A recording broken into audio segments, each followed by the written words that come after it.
एक छोटी सी कॉलोनी, एक साधारण घर जिसका रंग सुबह की रोशनी में कुछ और सुनहरा लगता है। रस से आती है खुशबू, गीली मिट्टी, तड़के का जीरा, गरम घी। मीना चूल्हे के पास बैठी हैं, हाथ से दाल चावल बना रही हैं। उनके चेहरे पर एक ऐसी मुस्कान है जिसका कोई खास वजह नहीं, बस है। काव्या अंदर आती है, आंखों में नींद, बालों में गहराई। अगर जानना चाहते हो आगे क्या होगा तो चैनल को सब्सक्राइब करो और वीडियो को लाइक जरूर करें। सुरेश टीवी देख रहे हैं कोई समाचार चैनल। काव्या एक पुराना रजिस्टर लेकर आती है, उसमें पेंसिल से बहुत कुछ लिखा हुआ है, नंबर, कच्चे हिसाब। उसके हाथ थोड़े कांपते हैं लेकिन आंखें दृढ़ हैं। पिताजी, मुझे आपसे कुछ बात करनी थी, जरूरी बात। बोल। पिताजी, मैं एक छोटी सी डब्बा सर्विस शुरू करना चाहती हूँ। घर का खाना, माँ के हाथ का बना हुआ, ऑफिस वर्करों के लिए जो रोज बाहर का खाना खाते हैं। तूने MBIA किया है काव्या? सरकारी नौकरी का फॉर्म भरा हुआ है मेज पर, इंटरव्यू लिस्ट में नाम है, और तू मुझे बता रही है डब्बा सर्विस? पिताजी, मैं जानती हूँ ये सुनने में छोटा लगता है, लेकिन देखिए, मैंने एक हफ्ते रिसर्च किया है। इस कॉलोनी में अकेले 200 ऑफिस जाने वाले हैं। उनके लंच की समस्या रोज की है। अगर हम सिर्फ 100 लोगों को भी सर्व करें तो महीने में एक ठोस आमदनी हो सकती है। और आगे पैसे की बात मत कर, इज्जत की बात कर। क्या सोचेंगे लोग? सुरेश की बेटी MBA की डब्बे ढोती है, क्या बोलेगा तेरे दादा का नाम? पिताजी, माँ की रेसिपी से ज्यादा इज्जतदार कोई काम नहीं हो सकता इस दुनिया में। और ये काम मैं किसी को दिखाने के लिए नहीं करूंगी, मैं ये माँ के लिए करूंगी और उनकी माँ के लिए जिन्होंने यह रेसिपीज बनाई थी। सुरेश कुछ नहीं बोलते। काव्या रजिस्टर लेकर चली जाती है। सुरेश देर तक चुप बैठे रहते हैं, रात भर सोते नहीं। माँ, इतनी सुबह, आज कोई काम नहीं था क्या? नींद नहीं आई? बेटा, नींद तो तब आती है जब दिल को चैन हो। और आज मेरा दिल बहुत खुश है। जानती है क्यों? क्यों माँ? कोई सपना आया या फिर लक्ष्मी आंटी ने फिर कुछ सुना दिया? लक्ष्मी तो रोज कुछ न कुछ सुनाती है, उसकी बात अलग। आज तेरी नानी का जन्मदिन है।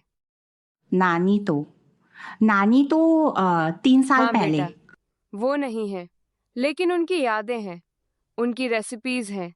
यह जो दाल तड़का मैं बना रही हूँ, यह उनका पसंदीदा था।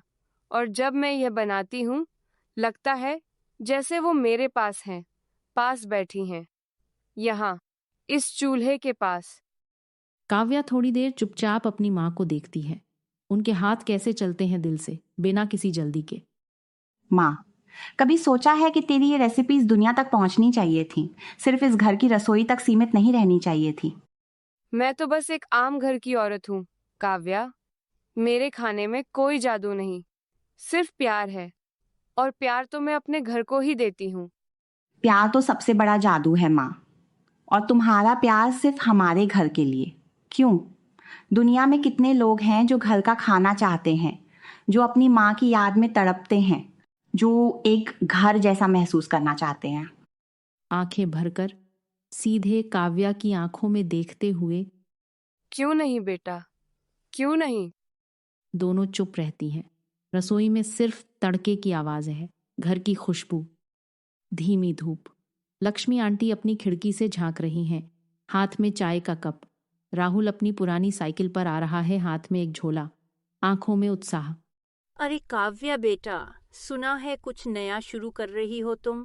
क्या बात है? सच बोल, मुझसे कोई बात छुपा मत। आंटी, अभी तो योजना बन रही है और आप सब पहली बार सुनती हैं। पूरी कॉलोनी में आम हो जाता है। अरे बाबा, मैं तो तेरी प्रचारक हूँ, मुफ्त में। और सुन, मैं पहली ग्राहक बनूंगी। तेरी माँ के हाथ का खाना, वो तो अमृत है, अमृत। मुझे तो लगता है तेरी माँ के हाथ में भगवान ने खुद रेसिपी डाली है। और हाँ, अगर मेरे बेटे के लिए रिश्ता देखना हो कभी। आंटी, राहुल साइकिल रोककर पास आता है। काव्या, ये देख, मैंने रात भर रिसर्च किया। ऑनलाइन डब्बा सर्विस एप्स, पैकेजिंग लागत, डिलीवरी रूट, खाद्य स्वच्छता प्रमाण पत्र, सब कुछ। तेरा आइडिया दमदार है यार, सच में दमदार। राहुल, तू सच में मेरे साथ है इसमें? यार, तेरी माँ ने मुझे 3 साल पहले टाइफॉइड में अपने हाथ से खाना खिलाया था, रोज, बिना पूछे, बिना किसी उम्मीद के। मैं सिर्फ पैसे के लिए नहीं हूं इसमें, मैं इस मिशन के लिए हूं। काव्या की आंखें भर आती हैं। दोनों हाथ मिलाते हैं पक्के दोस्त की तरह। पहले दिन का जादू। काव्या और मीना साथ में काम कर रही हैं। 20 टिफिन बॉक्स तैयार हैं। राहुल डिलीवरी के लिए खड़ा है, एक हाथ में डिलीवरी बैग, दूसरे में छोटा सा नोटबुक। मीना दाल चलाकर काव्या को देखते हुए, बेटा, दाल में थोड़ा हींग और ज्यादा डालना था, और तड़का जीरा, हरी मिर्च और आखिर में 1 चम्मच देसी घी। आंख बंद करके डाल, और जब तक खुशबू ना आ जाए ढक्कन मत खोलो। हींग, जीरा, हरी मिर्च, देसी घी, ढक्कन बंद। यह नानी की असली रेसिपी है? उनकी असली से थोड़ी और अच्छी मैंने अपना दिल मिलाया है। जब नानी ने रेसिपी दी थी, उनका दिल था। जब मैं बनाती हूँ, मेरा दिल की रेसिपी कभी एक जैसी नहीं होती। दी, अब निकल। और राहुल, कोई भी बॉक्स गिराना मत, हर एक में माँ की मेहनत है। समझ गया बॉस। राहुल बॉक्स लेकर निकलता है। मीना काव्या को देख रही हैं, एक ऐसी नजर जिसमें एक माँ का पूरा संसार है।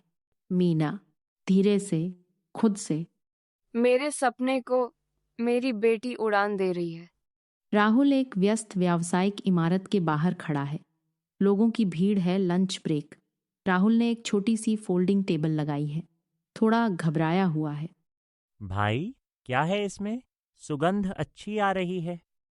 दाल, चावल, सब्जी, रोटी, घर का खाना, बिल्कुल ताज़ा, घर में बना हुआ, 80 रुपए में।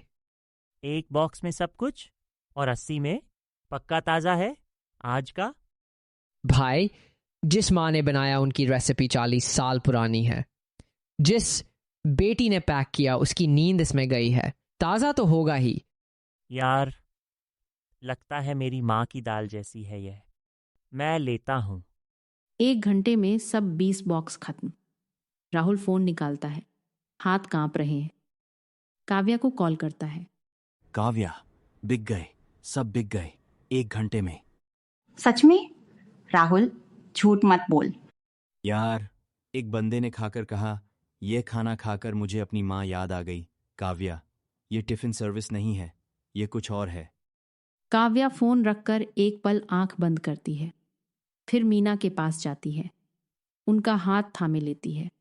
उन्हें लगा जीत की शुरुआत हो चुकी है, लेकिन कहीं दूर कोई उनकी जीत को हार में बदलने की योजना बना रहा था। कौन था वो?